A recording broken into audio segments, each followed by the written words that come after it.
Bardstown and Nelson County. Jim Brooks with WBRT and the Nelson County Gazette here with you this afternoon. And we have a very special interview for you. A couple of weeks ago, we had 2nd District Congressman Brett Guthrie live in the studio. And today I'm joined by telephone with 4th District Congressman Thomas Massie. Good afternoon, Congressman Massie. Oh, it's great being on your show. How you doing, Jim? I'm doing great, and we are happy to hear from you. And I was telling Jonathan before the show that you were actually in Bardstown 9 years ago, not quite 9 years ago, and you spoke at an event here. Let's see, and at that time, you were fairly new to Congress. Pardon me, and you really gave us a good insider's look at Congress, and really what I took away, and I wrote an article for the Nelson County Gazette about your talk, was how Congress is influenced by outside forces, and it was really enlightening, your comments, but what I wanted to ask you about at that time, I started my article talking about that. And that Washington wasn't sure exactly what to call you as a congressman, whether you were going to be, a center, a moderate Republican, a right, a Tea Party, etc. And just from what I gather, I kind of feel like that's still a conundrum for some people to figure out where to peg you in the political spectrum. Well, I've coined a word since I got to Congress and since I saw you last. I call it transpartisan. It's not bipartisan. Bi means you love both parties, maybe, and trans means you can't identify with either at the time. And some people call me a libertarian-leaning Republican. Mm-hmm. Some people call me a constitutional conservative. I prefer that term. Right. And some people call me deplorable. Nancy Pelosi called me a dangerous nuisance. Mm-hmm. So there's lots of names there, but let me tell you my guiding principles, and then you can label me however you want, because I don't really care what the labels are. Right. I've got 3 tests that I apply before I vote for any bill. Number 1, is it constitutional? And this is probably the most important test, and it gets violated on about half the bills that we vote on. I'd like to say that a lot of my colleagues committed perjury when they took the oath of office because they swore to support and defend the Constitution, and they regularly violate it. So the first test I apply is it constitutional? And by the way, there are a lot of good things you might be able to do, but they're not constitutional. And then the second test I apply is, can we afford it? Do we have enough income, enough revenue to pay for this? Or do we have to go into debt and borrow money or print money to undertake this endeavor? So that would be my second question, can we afford it? And my third test is, are we legislating at the appropriate level? Should this be a federal law? Or should it be a state law? Or should it be a county or city ordinance? Or should this be left up to a school board? Or maybe the government shouldn't be involved at all. But what level of government is appropriate to be legislating this? And believe it or not, more bills fail my test, my 3-way test, than pass it.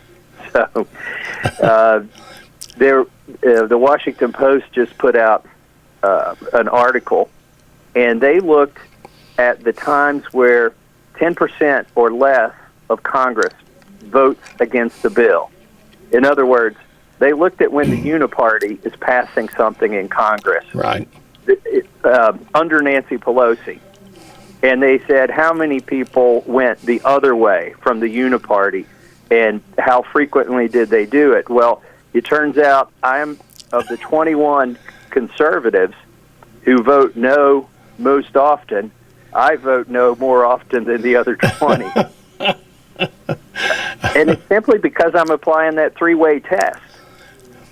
Well, I love your tests, and I think that it kind of shows a little bit of your background as a former judge executive, because I know that as a judge executive, you have to look at our regulation, what regulations you have, and what's where is it appropriate to be regulated.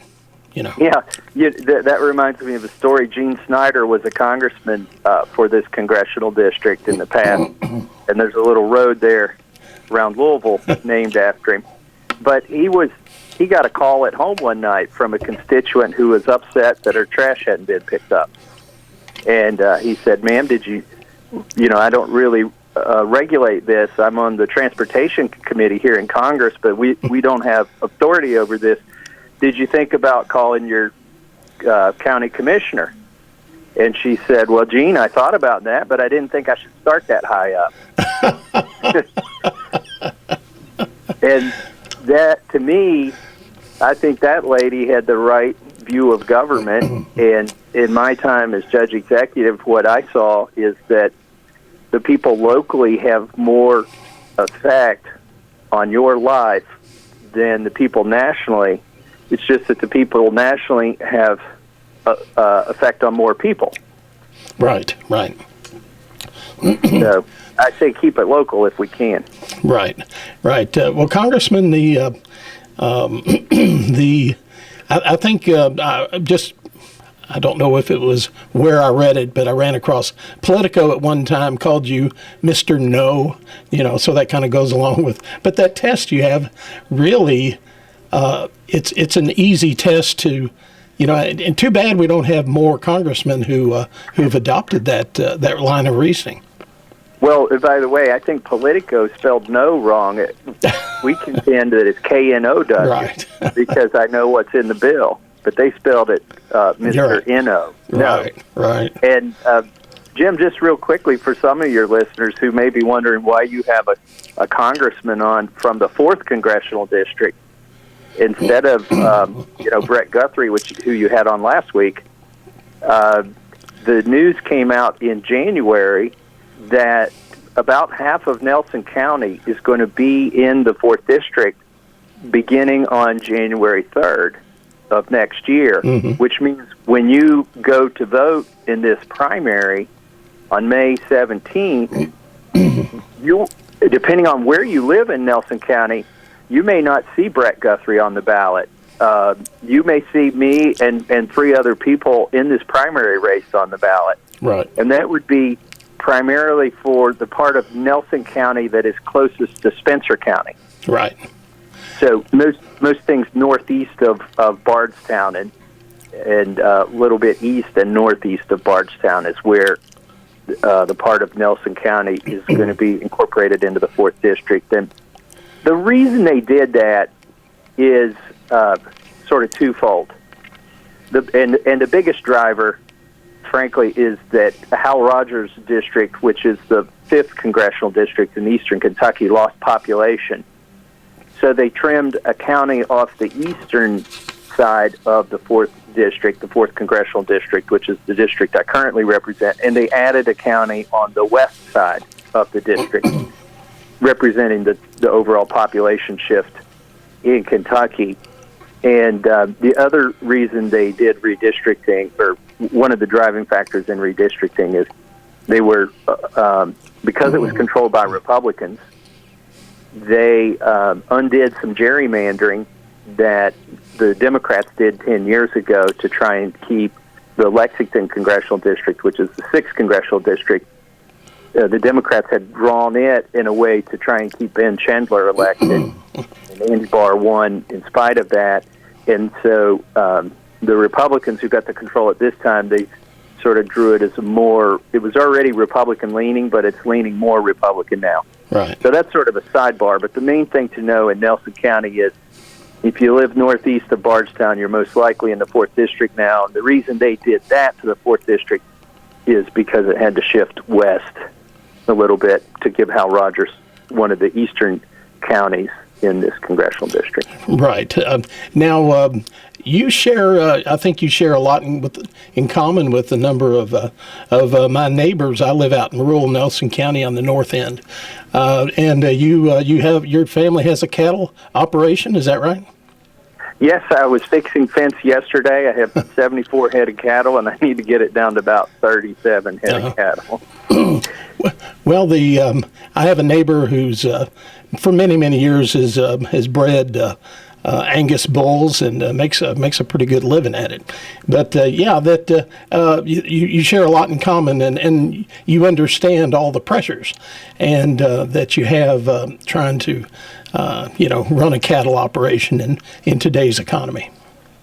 Yes, absolutely. In fact, I've introduced a bill that would primarily benefit consumers, but it would also benefit the farmers who are raising the beef. And this bill is called the Prime Act, and it would make it easier to get beef processed locally by reducing some of the federal regulations. And then the meat could be sold locally to local consumers, and it would basically cut through a lot of the red tape. And I'm up to 74 cattle. Usually I like to run 50 or less, but people had said, well, Congressman Massie, you have a conflict of interest here. You're just trying to feather your own nest. And I responded to them, well, I have about 50 cattle, and there are 50 million beef cattle in the United States. So 1/millionth of the benefit of this bill it could accrue to me, but then if you include the fact that it includes pork, which I don't raise, right, and most of the benefit actually goes to the processors and the consumers, then I'm just trying to help everybody in every state and every congressional district. And we've got 50 co-sponsors, roughly, on this bill in the House of Representatives, and there are about 8 in the Senate. And the lead sponsor in the Senate is Senator Angus King, which I think is ironic, serendipitous that he has a name such as that. Rand Paul is on the bill as well. Okay. Well, Congressman, I would my son bent my arm. He wanted me to just let you know that he and I were geeking out on your Facebook post about your the power supply or power plant you have to keep your grid powered, your home off the grid, and just what a neat project that was. And he just marveled at it, and he said, "We need to do something like that, Daddy." And I'm like, "Well, I'm not an engineer. Don't know I can do that, but that's a marvelous piece of engineering." Well, thank you. Yes, my wife and I have been living off the grid for, let's see, about 15 years. And we get most of our power from solar. In the winter, we heat with a wood gasification boiler. It's not for everybody, involves more work. And I would estimate that our power costs about twice as much as what you can buy it from the grid for. But living off the grid gives us independence and reliability and security. And so it's worth it to us. And also, I'm an electrical engineer, and I just had to try it. My wife says our house is a science project and keeps the mouse. And I come home on the weekends from Congress and rearrange the maze, and then come back the next weekend and see if the mouse found the cheese. But some weeks are like Apollo 13. I'll be in D.C., and she'll call me up and say, "This light went red. What do I do?" But she's an engineer as well. We both grew up in Lewis County, Kentucky. We were high school sweethearts, and we both went to MIT and got engineering degrees and started a company. And when we sold our ownership in that, we moved back to Kentucky and built our house off the grid. Actually, the farm we live on is the farm that my wife grew up on. We bought it from her parents. Oh, how neat. Okay. Now, Congressman, I know that you're kind of a new name to a lot of us here in what will in January be part of the 4th District. But Tell us a little bit about, I know that you hear from constituents all the time. What, with all the things going on internationally as well as national news and inflation and gas prices, what are the concerns you're hearing from your constituents across the 4th District? Well, you don't really need a poll to know this if you're answering your phones when your constituents call you. But we did a poll, and because it's an election year, we wanted to make sure that our intuition was the same as the data. And what we found out, and this matches the phone calls we're getting, and the way that I vote in Congress, is that most people are concerned about the economy and jobs and inflation. There are lots of, I call them weapons of mass distraction, that the media will put out there every week. It's one thing to another, and we need to keep our eye on the ball. Inflation is hurting everybody in the United States right now, and it's primarily because Congress has spent too much money that we didn't have. And the reason the inflation is so big this time, we ran up $24 trillion of debt, and I voted against every one of the spending increases. I voted against every one of the debt limit increases. So when I say we, I'm the guy on the back of the bumper of this car trying to slow it down with my own feet, kind of skidding along, it feels like some days. But we ran up $24 trillion of debt, and it was primarily through borrowing. But we've gone from 24 trillion to 30 trillion in 2 years, primarily by printing money. Right. And that's why people are seeing inflation now, and they didn't see it run away so much in the first 24 trillion. Right. Well, and I guess that kind of leads us to the question: what path forward do we take? There always seems to be more legislation designed to spend more money, which would require borrowing more money or printing it, I should say. Well, we got to take our foot off the brake. My analogy for what Congress does is they've got their foot on the brake and their foot on the gas at the same time. You don't go very far that way, and if you do, it's not really efficient. But, for instance, my Prime Act that would make it easier for farmers to sell directly to consumers using local processors, there are competing versions of that bill in Congress where they just want to spend money and give it to the farmers, or spend money and give it to the processors, or raise minimum wage, or do all sorts of things, do price controls. None of that is the right answer. The right answer is to take your foot off the brake and reduce the regulations there, and we've just got to quit printing money. The other issue, by the way, that people are concerned about right now is immigration, illegal immigration, which there's been a deluge of it at the border because of Joe Biden's policies. And what I would like for the people in Nelson County to know is that I have voted for money for the wall, $5 billion in a standalone bill. But because I voted against other bills that had bad things in them, my opponent is saying, "Oh, well, you voted against the wall." Right. Well, yeah, there was a bill that was meant to appeal to, let's say, moderate or liberal Republicans, and they put amnesty in the bill with the wall. And so I had to vote against that, and I did, and so then you open yourself up to the charge that you voted against the wall. So I wanted people of Nelson County to know that.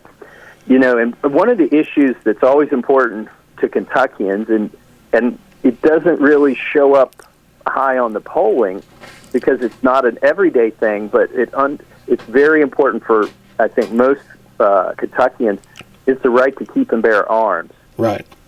And I formed the Second Amendment Caucus in Congress about 6 years ago to sort of elevate this issue, not because I want gun control. I do not. It's because we had a lot of congressmen who, they have the right instincts, but they don't know that much about guns or the gun laws because it just wasn't their thing before they got elected. Right. So in this caucus, I invite speakers in, like Dick Heller, who is the gentleman who won the landmark Supreme Court case against Washington, D.C., when the Supreme Court said, actually, the Second Amendment is about individuals, not about the National Guard.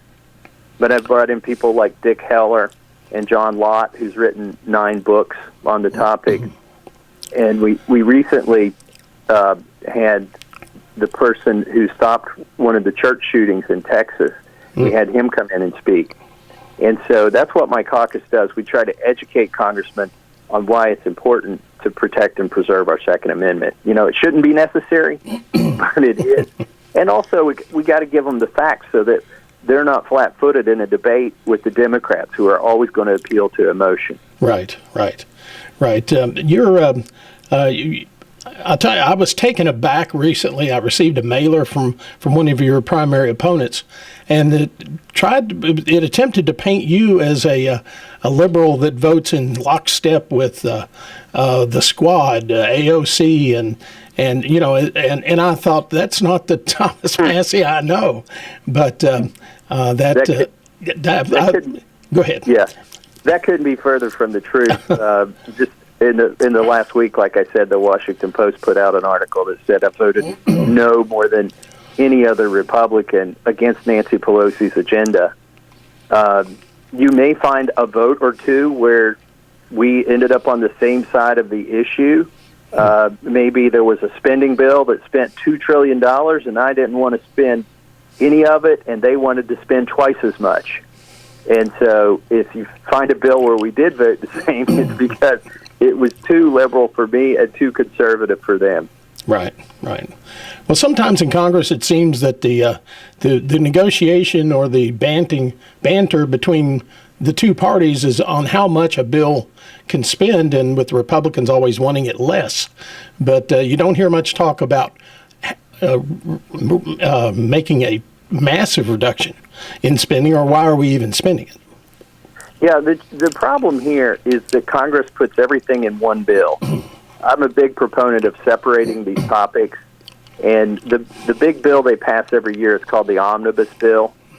And they put NASA in there, they put the roads, they put the judicial system, they put the military, they put Homeland Security, they put everything in one bill, and then say, you know, vote for this, or we're going to attack you back home because you voted against, you know, one of the good things in the bill. Let's say it has a pay raise for the soldiers.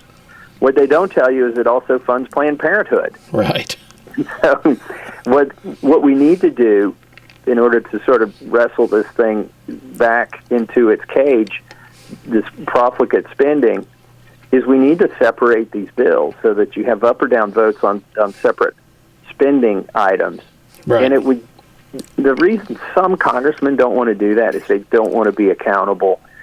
They don't want to have to go back and answer to their constituents for particular votes. And while I'm on a radio station in Nelson County, which also covers Brett Guthrie's district, let me say I like Brett Guthrie, and I'm not implicating him in that. I'm sure he would much prefer to have separate votes, and he wouldn't be at all afraid of defending those votes. But it's just the way the swamp works, and we need to change that. Right. Well, Congressman, I know that you have an event scheduled. You're coming to Bardstown on Monday. Is that right? That's right. Monday, April 18th. And this will be a campaign event because I can't come there yet in my official capacity. Right. I have to win an election before I can come to Nelson County in my official capacity. So this will be in my personal capacity. And it's going to be at the Nelson County Public Library Monday, April 18th from noon to 1 p.m. And I'm going to provide the food. We're planning to serve pulled pork, barbecue. And if people can RSVP to it, it'd be great. If you just want to come, that's fine too. And the way you RSVP is to go to thomasmassie.com/Nelson. Right. Well, I already RSVP'd, Congressman, and I put the link in my little write-up I did about the event, so to make it a little easier for people so they don't have to remember a URL. That's great. This will be a laid-back event. Nobody needs to get dressed up. It's not like a Lincoln Day dinner. I'll probably have blue jeans on. unless I've got something else after that I have to do. That would be the only reason I would be wearing anything but blue jeans to this. And I look forward to just, meeting people that want to talk to me. I'll talk about any topic. I'll probably start out and spend 10 or 15 minutes just talking about what's going on in D.C. And then open it up for questions, and then as time permits, just meet folks individually, and we're going to have to set aside a little bit of time to eat. Well, my wife and I were in D.C. a couple of weeks ago. She wanted to. She's always wanted to go see the tidal basin and the cherry trees in full bloom. So she and I. Oh yeah, she and I and about 10 million other people we're at the tidal basin to enjoy the site. So. Well, you're the reason there was traffic last week. I haven't seen traffic in D.C. for almost 2 years. They've been one of the most ridiculous shutdown regions. And that's another thing I guess people should know about me, as I've been pushing back against this. Right. Pushing back against mandates. I actually have a lawsuit against the CDC to end the mask mandate on airplanes. Senator Rand Paul and 16 congressmen have joined me in that lawsuit. It's called Massie versus CDC, and it would end the mask mandate on airplanes if we can get a national injunction. And I think we've got a good chance of that. All right, very good. I noticed when my wife and I and my daughter, when we rode the train, masks were required to use public transit in D.C. And that's a great point. Yeah, any public transportation is under that rule. Right. So if you got on a train or a bus or a subway or an airplane, even though those are private transportation, they're considered mass transportation. Right. And I've been offering and voting for amendments in the various committees and subcommittees that I serve on to try and end these ridiculous mandates and shutdowns of the government any chance that I can. So I even have a lawsuit against Nancy Pelosi over the mask mandate in the House. And I haven't flown on an airplane since July of last year, which means that I make an 8-hour car trip to D.C. every week that we're in session. Right, I know that trip. Yeah. Well, it's fun once or twice. It starts to get a little bit weary. I've gone different ways. I've got 3 main routes that I take, and just to keep it fresh. Well, we went the usual route through Maryland and West Virginia. We didn't on 64, so that was a little bit shorter. And we were going to go another route further north, but opted not to. So anyway, yeah, the route through Maryland. Unfortunately, Maryland is pretty anti-gun, and Virginia is not. Let's see, West Virginia's constitutional carry. Virginia will honor anybody's permit. And I have a permit in Washington, D.C. In fact, I've helped train 30 congressmen and got them their concealed carry permits in Washington, D.C. That's another thing that I've done as part of the Second Amendment Caucus and as the founder of the Second Amendment Caucus. But that's why I prefer to take routes that don't go through Maryland if I can avoid it. All right. Well, Congressman, thank you for your time today, and I look forward to seeing you in person on Monday. Absolutely. We'll see you. And for everybody that's listening, that's at the Nelson County Public Library, Monday, April 18th from noon to 1 p.m. Hope to see you there. All right. Thank you, Congressman. Have a great day. Thanks, Jim. Bye-bye. All right. Bye-bye. All right. That was Congressman Thomas Massie calling in from, I think he's at home at his home in Lewis County, on his farm. And just a reminder, he will be in Bardstown on Monday from noon to 1, and lunch is provided. He said we're going to have pulled pork and all the fixings. So hope to see you there at the public library. And it's a campaign event. He doesn't, as his campaign folks pointed out to me, he does not yet represent the northern section of Nelson County, at least not until after the election. So anyway. But it's going to be a very laid-back event. Don't have to dress up. Just come on up and have lunch next Monday. All right. Well, that's going to do it for our interview. Thanks for listening. And Margie Bradford and I will be back on next Wednesday from 11 to noon for another Bradford and Brooks. So until then, have a great week.